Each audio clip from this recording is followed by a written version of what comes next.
They're my sunflower lights. They help me fall asleep at night. Surrounded by her soothing sunflowers, It makes me feel safe. this North Carolina 18-year-old says she feels at ease for the first time in her life. I was born addicted to drugs because of my mom, and she was very unstable in her life. RH, as she's asked us to call her, spent most of her childhood in and out of foster care. But in June of 2017, she'd be placed in a Greensboro, North Carolina group home. It's there that investigators say she was the victim of a sex trafficking ring. And it's why she's asked us not to identify her. I was having seizures and so much anxiety and PTSD, and they just couldn't figure out why I was so medically and unstable. So they coordinated with DSS, the group home staff members. And leading up to this, I'm still being trafficked out to people. The director of the group home comes to me and says, "Oh, well, we found you a placement. It's called Cumberland Hospital." March 9, 2018, the Department of Social Services would drive RH to New Kent County in the Cumberland Hospital for Children and Adolescents. She says she'd be greeted by Medical Director Daniel Davidow. RH says she'd detail her past trauma and triggers to the doctor prior to her admission physical. And then he's like, "Okay, I have to make sure that your pulse in your private area is intact." He takes his hand with no gloves on still, and he puts his hand under he unbuttons my pants, puts them under my pants, under my underwear, and puts his whole hand, 2 fingers on each side of me, and is just sitting there like this. And then he slowly moves his middle finger in between me and puts his fingers in me.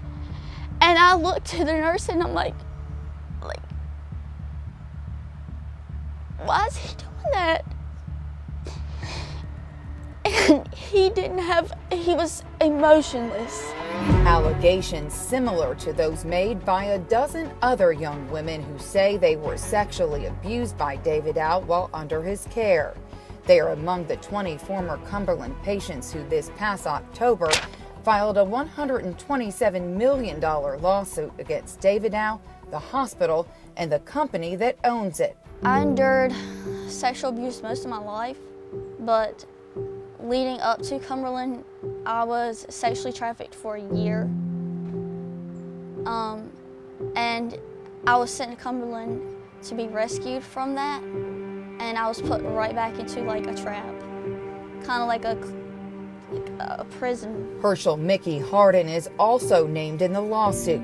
The former Cumberland psychotherapist is facing criminal charges for what RH and the Attorney General's office says he put her through. He sexually abused me so much, I can't even remember or count the times. And she says it started soon after she began opening up to him during her therapy sessions. He was like, "I'm gonna try something." He straight up goes in, he takes his hand, puts it on like the right side of my cheek, and just starts to kiss me and make out with me. And I'm like, what in the holy crap is this place? So I push him off of me, and he looks at me and he says, "Did that trigger you and did that bother you?" And I said, "Yeah, it did. I'm extremely uncomfortable." He says, "I want you to know something. What I just did was to help you." And I asked him, "How does that help me?" RH says as the months went on, her therapy sessions increased along with the sexual abuse. And he pulled my pants down and started to take his fingers and force them inside of me.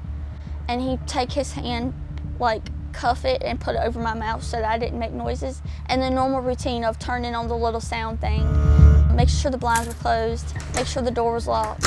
RH said Harden would threaten to keep her at Cumberland longer if she turned him in. But I wrote in my journals a lot of times that I feel like a worn out pair of shoes, and like I just feel disgusting. Were people starting to ask questions? A couple of people, even some of like the other patients that I was close with, would ask me, "Why do you come back smelling like Mickey's clone?" But she says that didn't stop Hardin from expressing his feelings for her. And he made up code words like smiles of bunches, which means I love you. So if we were near people, he would say smiles of bunches, and that meant him saying I love you, and I had to say it back. And buying her gifts. That is the necklace with the moon and the heart attached to it that Mickey got me before I left Cumberland. RH says the abuse ended in April 2019 when she was discharged from the hospital. This is all of the letters that he sent to me. But she says communication with Hardin Always and forever, his love for me.